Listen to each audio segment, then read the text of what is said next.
Page R.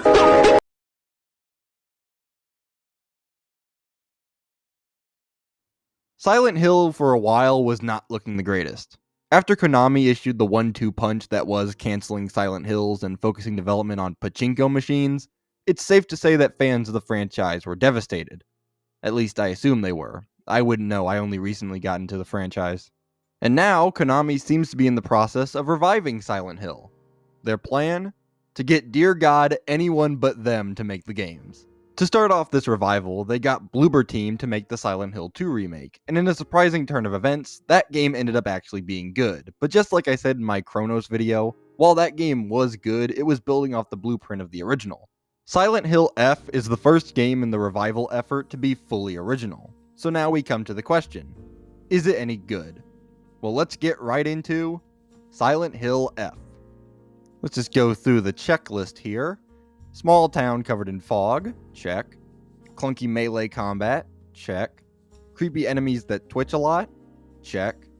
All in all, it seems like a pretty normal Silent Hill. Oh. Well, that's different. Yeah, this is the first Silent Hill game set in Japan. Usually the franchise is set in the fictional town of Silent Hill, Maine. The new location actually greatly helps in the horror aspect, as it makes the setting feel familiar for those who've played the other entries, while also being something new.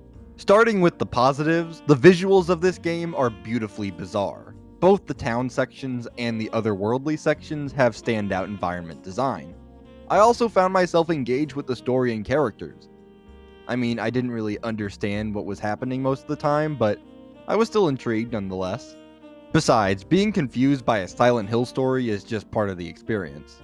As for the negatives, I would say the combat is slow and not very satisfying, but again, that's part of the charm of this series.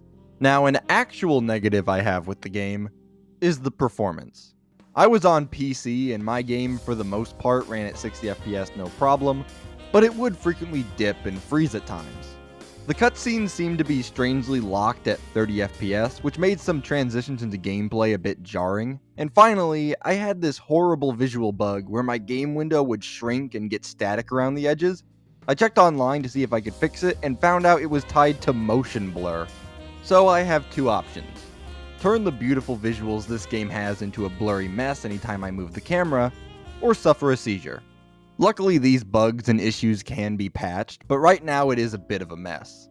But are there any issues that can't be patched? Well, I will say that the game was a little over-reliant on the otherworldly parts of the game. I personally found the town sections to be way scarier, and while I don't have a problem with the other section, I do wish the game was a little bit more balanced between the two. I overall had a good time with the game, but these were just some minor gripes I had. In summary, Silent Hill F was a great game to get me into the spooky mood, and though I may have some issues with it, I'd still recommend anyone who's a fan of survival horror pick it up. Just maybe wait a bit before getting it on PC. That's all I got for now. Be sure to like, comment, subscribe, share with your friends, and hit that bell icon to be notified for whenever I make a new video. The next review should be Sonic Racing Cross Worlds, so if you're interested in that or interested in supporting the channel more, then turn on notifications and check out my other videos. Okay, that's it. Bye.